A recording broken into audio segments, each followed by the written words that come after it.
Hello bachcho, let's read the question. The question says, directions in the following question, a statement of assertion is followed by a statement of reason. Mark the correct choice as option 1, both assertion and reason are true and reason is the correct explanation of assertion. Option 2, both assertion and reason are true but reason is not a correct explanation of assertion. Option 3, assertion is true but reason is false. Option 4, assertion is false but reason is true.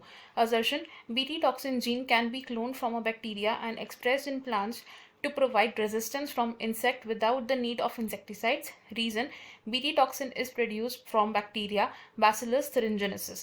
Assertion statement में कहा गया है कि जो BT toxin gene होता है उसे bacteria से क्लोन किया गया है और उसे प्लांट्स में एक्सप्रेस किया जाता है इंसेक्ट से रेजिस्टेंस प्रोवाइड करने के लिए without the need of insecticides. And इसका रीजन बताया गया है कि जो बीटी टॉक्सिन होता है वो बैसिलस thuringiensis बैक्टीरिया से प्रोड्यूस किया जाता है. इस क्वेश्चन में हमारा अगर की कॉन्सेप्ट देखें, the key concept for this question would be applications of biotechnology in agriculture. With the application of biotechnology हम एग्रीकल्चरल फील्ड में क्या कर सकते हैं, पेस्ट रेजिस्टेंस और इंसेक्ट रेजिस्टेंस डेवलप कर सकते हैं इन द प्लांट्स.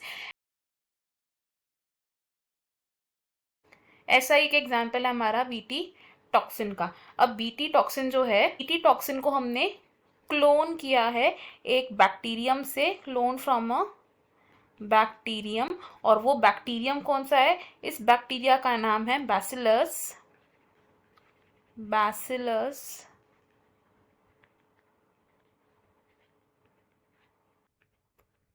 thuringiensis. अब बैसिलस thuringiensis से हमने क्या किया, इस बीटी टॉक्सिन को क्लोन किया और ये जो बीटी टॉक्सिन है इसे हम किस में एक्सप्रेस करते हैं, it is expressed in the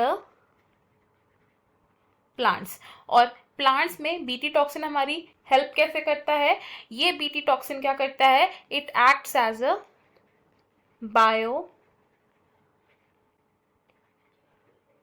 bio insecticide. यानी कि ये क्या करता है, इंसेक्ट्स के अगेंस्ट रेजिस्टेंस प्रोवाइड करता है इन सेवरल प्लांट्स, जिनके कुछ एग्जांपल्स हो सकते हैं BT cotton which is most common, BT tomato, BT rice etcetera. ये क्या हमारे जेनेटिकली मॉडिफाइड प्लांट्स हैं.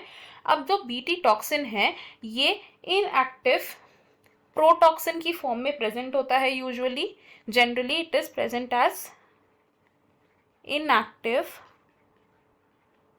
Protoxin in the plant cells. और जैसे ही इस प्लांट सेल पर कोई इंसेक्ट आके फीड करने की कोशिश करता है, इंसेक्ट क्या करता है, इस प्रोटॉक्सिन को इंजेस्ट कर लेता है. जैसे ही ये इंसेक्ट इस टॉक्सिन को इंजेस्ट कर लेगा तो इंसेक्ट के गट का जो अल्कलाइन पीएच होता है, उस अल्कलाइन पीएच की वजह से ये जो प्रोटॉक्सिन है ये एक्टिव हो जाता है.